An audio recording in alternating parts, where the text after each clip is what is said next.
George Harrison spent 30 years standing 3 feet to the left of the most famous musical partnership in history, and the distance between where he stood and where he deserved to stand aided him quietly for decades. Not loudly, not in tantrums or public outbursts. The resentment built the way water carves stone, slowly, invisibly, and with absolute certainty. What drove it, who fueled it, and how deep it actually ran is a story that still changes the way people hear those old records. Born on February 25, 1943, at 12 Arnold Grove in Wavertree, Liverpool, George was the youngest of 4 children raised by Harold Hargreaves Harrison, a bus conductor after years as a ship's steward with the White Star Line, and Louise Harrison, a shop assistant of Irish Catholic descent whose love of music shaped the household in ways nobody could have predicted. Louise sang with enough force to rattle the windows, and during her pregnancy with George, she tuned into Radio India broadcasts every Sunday, drawn to the sounds of sitars and tablas. Biographer Joshua Green documented how she hoped that music would bring peace to the baby she was carrying, and something about that detail feels less like a footnote and more like a prophecy.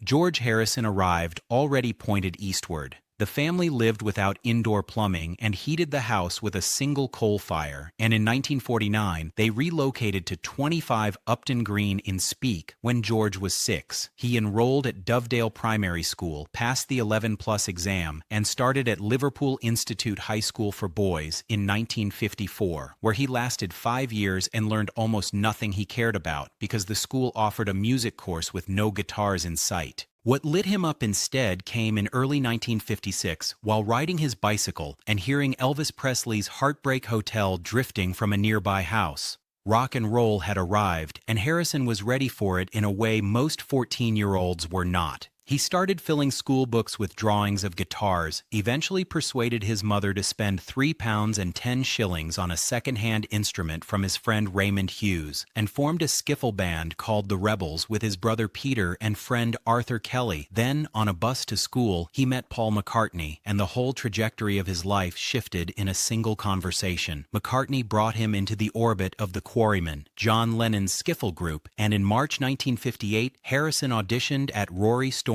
Morgue Skiffle Club. Lennon thought he looked too young at 15, so McCartney arranged a second audition on a Liverpool bus where George played the lead guitar part of Raunchy and made his case without apology. Within a year, the Quarrymen would become the Beatles. Harrison left school at 16, briefly worked an electrician's apprenticeship at a local department store called Blackler's, but the band was already where his real attention lived. During a Scotland tour in 1960, he performed under the name Carl Harrison, borrowing from Carl Perkins, one of his earliest heroes, and that same year manager Alan Williams booked the group into Hamburg clubs under owner Bruno Koschmider. The residency ended when Harrison was deported for being too young to legally work in nightclubs, but the experience had sharpened all 4 of them in ways no rehearsal room could have managed. Brian Epstein took over management by December 1961, refined their image, and secured the recording contract with EMI that changed everything. Love Me.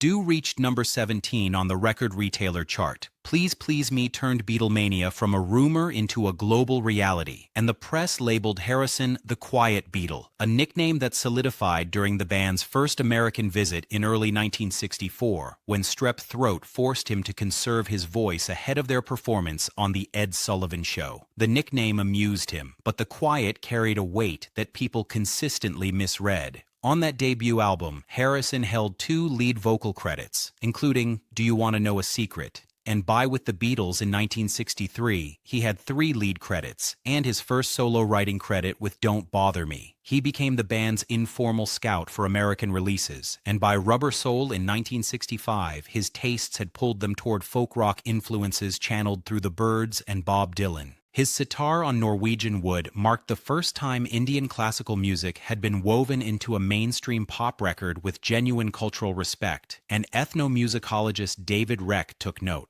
Revolver in 1966 pushed further, opening with Harrison's Taxman, building through Love You Too, which earned him the nickname the Maharaja of Raga Rock before his tambura part on Lennon's Tomorrow Never Knows announced that the Beatles were done playing by anyone's inherited rules. By Sgt. Pepper's in 1967, Harrison's immersion in Hinduism and Eastern philosophy had become central to his artistic identity. Within You Without You arrived with sitar and tambura accompaniment, and he placed Eastern gurus on the album cover as a gesture that carried weight beyond decoration. His feelings about the record were genuinely mixed, calling it both a milestone and a burden, and the ambivalence made sense because the album belonged overwhelmingly to McCartney's creative vision. January 1968 produced The Inner Light, recorded at EMI's Bombay studio with local Indian musicians. The White Album sessions brought While My Guitar Gently Weeps with Eric Clapton on guitar. A late 1968 visit to Woodstock, where time around Bob Dylan and the band showed him what music made without hierarchy could feel like, sharpened everything Harrison already resented about how the Beatles operated. On January 10, 1969, during filming at Twickenham Studios, Harrison quit. He returned 12 days later when the band agreed to relocate to Apple Studio and abandoned McCartney's idea of returning to live performances. But nothing actually reset. Abbey Road was where the tension broke into something briefly productive. Music historian Lavazzoli described Here Comes the Sun and Something as genuine classics, the latter becoming Harrison's first A-side alongside Come Together, topping charts in Canada, Australia, New Zealand, and West Germany, while both sides simultaneously hit #1 on the Billboard Hot 100.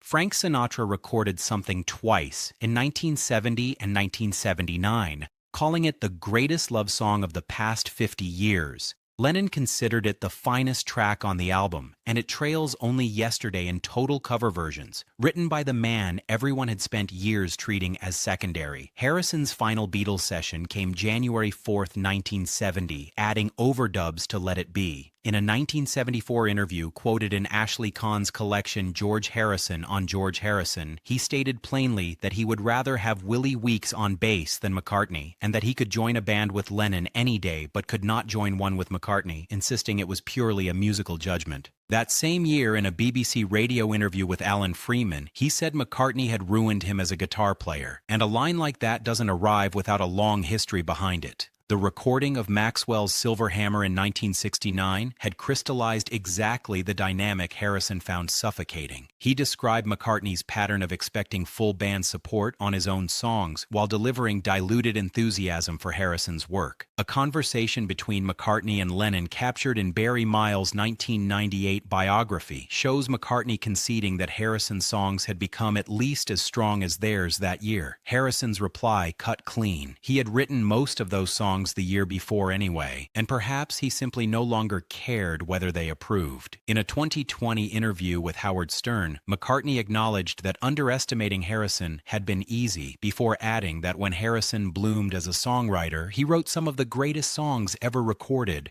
Harrison married model Patty Boyd on January 21, 1966, with McCartney as best man. They had met on the set of A Hard Day's Night in 1964, when Boyd was 19. His repeated infidelities eroded the marriage steadily, and his affair with Maureen Starkey, Ringo Starr's wife, was what Boyd described as the final straw. She also identified his cocaine use as something that froze his emotions and hardened his heart. The divorce finalized in 1977. Boyd married Eric Clapton in 1979, and Harrison married Olivia Trinidad Arias on September 2, 1978, a relationship that held for the rest of his life. On February 11, 1994, Harrison rejoined McCartney and Starr in what people called the Threedles reunion, working on unused John Lennon demos, and both men freely admitted they got on each other's nerves throughout. In a Yahoo online chat in February 2001, asked whether McCartney annoyed him, Harrison answered with a Victorian proverb about examining a friend under a microscope, knowing his faults and letting his foibles pass. That kind of answer says more than a direct response ever could. Harrison died on November 29, 2001, at 58, after throat cancer surgery in 1998 and treatment for lung cancer and a brain tumor in 2001. McCartney sat with him about 10 days before before the end at a facility outside New York, and later recalled in a 2008 uncut interview that they joked about small things, held hands, and the whole visit felt dreamlike. "He was my baby brother, almost," McCartney said.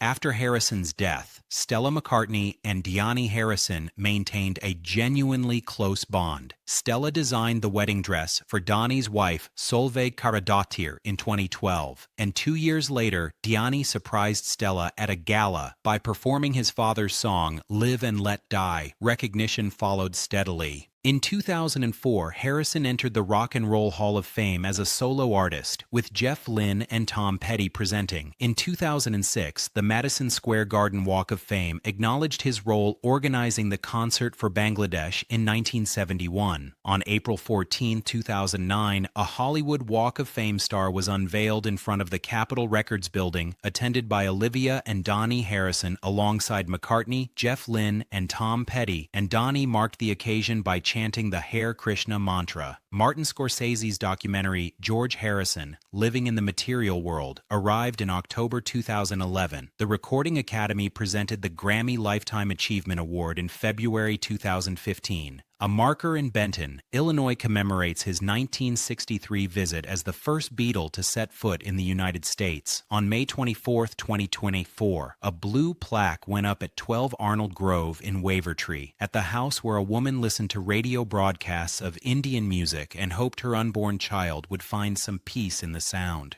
In his memoir, I, Me, Mine, Harrison barely mentioned John Lennon at all, and that silence landed harder than any direct accusation could have. Lennon had dismissed his spirituality and mocked his devotion to Indian classical music consistently enough to leave lasting marks, and their final interactions ran genuinely cold. Harrison mourned Lennon's death without pretending the wounds between them had healed. The truth that emerges from every interview and every strategic silence is not a simple story of one villain and one victim. Both relationships held real affection alongside real damage, and Harrison carried both with the patience of someone who had decided that understanding was more useful than rage.